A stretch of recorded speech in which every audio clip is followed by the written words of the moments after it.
जरा सोचो, आप अपने करियर के पीक पर हो, हार्ड वर्क किया, कॉर्पोरेट लैडर को क्लाइंब किया और एक ऐसी सेफ जॉब पाई जो किसी भी बड़ी कंपनी में सिक्योर लगती है। आपको लगता है कि अब सब ठीक है, कुछ गलत नहीं हो सकता।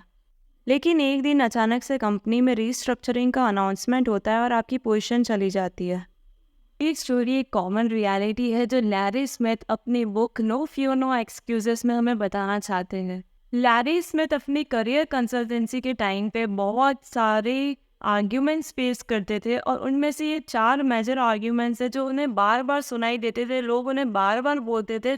बट लैरी स्मिथ उन्हें समझाते थे कि नहीं, ये चीज़ आपको ऐसे नहीं सोचनी चाहिए, आपको दूसरी तरीके से सोचना चाहिए।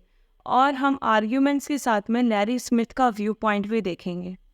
स्मिथ कंसल्टेंसी के दौरान 4 मेजर आर्ग्यूमेंट्स फेस करते थे। हर आर्ग्यूमेंट के पीछे एक सोच होती थी। Argument 1, every passionate career needs a backup plan.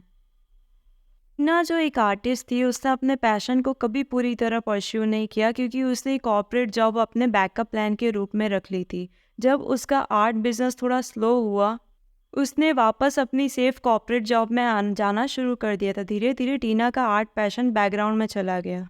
Larry Smith कहते हैं कि बैकअप प्लान बनाना काफ़ी डेंजरस हो सकता है। आपका बैकअप प्लान कभी कभी आपकी ट्रू पैशन को कॉम्प्रोमाइज़ कर सकता है।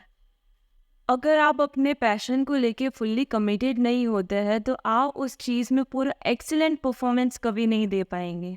एक प्लान बी होने का मतलब ये है कि आप अपने प्लान ए में पूरी तरीके से बिल्कुल नहीं करते। Argument 2, the current market demand high skills not passion. Raj जो सिर्फ अपनी टेक्निकल स्किल्स पे फोकस करता था क्योंकि उसको लगता था कि स्किल्स ही सब कुछ है, लेकिन वो अपने काम पे पैशन नहीं रखता था। एक दिन उसकी कंपनी में नया इनोवेशन आने लगते हैं, लेकिन क्योंकि राज को अपने काम में पैशन नहीं था, वो उन इनोवेशन के पेस को फॉलो नहीं कर पाता। लैरी स्मिथ कहते हैं कि आपको सिर्फ हाई स्किल्स होना काफ़ी नहीं है। अगर आपके काम में आपका पैशन नहीं है तो आप उसमें बेस्ट नहीं कर पाओगे। पैशन ही वो चीज़ है जो आपको ड्राइव करती है कंटिन्यूसली इनोवेट करने के लिए। इसका एक रियल एग्जांपल है स्टीव जॉब्स का। उनका पैशन ही था जो उनको अपने काम में इनोवेशन लाने में हेल्प करता था। स्किल्स अपने आप डेवलप होती गई। एक बार उनका जब पैशन उन्होंने डिसाइड कर लिया तो स्किल्स उसके साथ में अपने आप आती गई। Argument 3, you are wasting time looking for passion when you should just be doing something. Ajay को जो अपॉर्चुनिटी मिलती वो उसे एक्सेप्ट करता बिना सोचे समझे। उसने हर वो काम किया जो उसके पास आया, लेकिन उसको अपनी ज़िंदगी में कभी सेटिस्फेक्शन नहीं मिला। दूसरी तरफ एक फ्रेंड सिमरन ने अपनी पैशन को चेस किया। उसने म्यूज़िक पसंद था और उसे इनिशियली छोटे गिग्स से शुरू किया। धीरे धीरे उसने अपना नाम बनाया।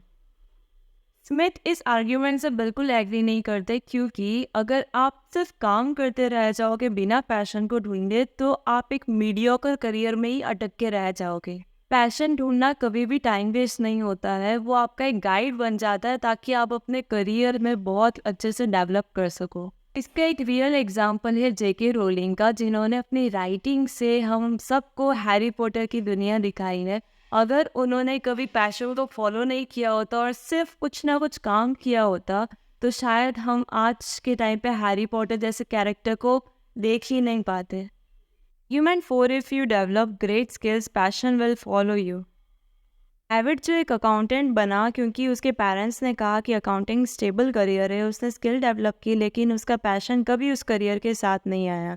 आज भी वो अपने काम से बोर्ड डिस्कनेक्टेड फील करता है। लैरी स्मिथ का कहना है कि अगर आप अपने पैशन को पहले नहीं फाइंड करते तो आप अपने काम में कभी ऐसी एक्सीलेंस नहीं ला सकते जो आपको सक्सेसफुल बनाने में हेल्प करेगा।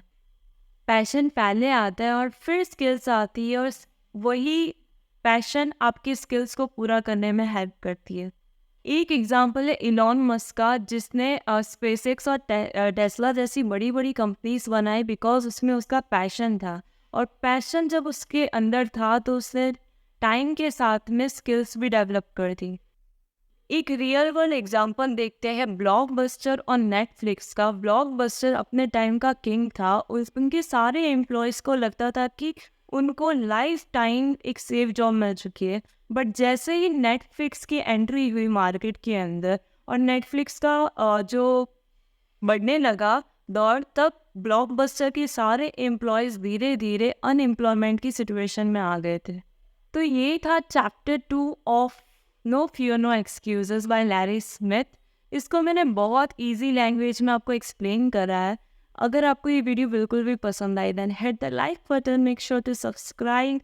Thank you so much. Stay tuned for the next video, chapter 3।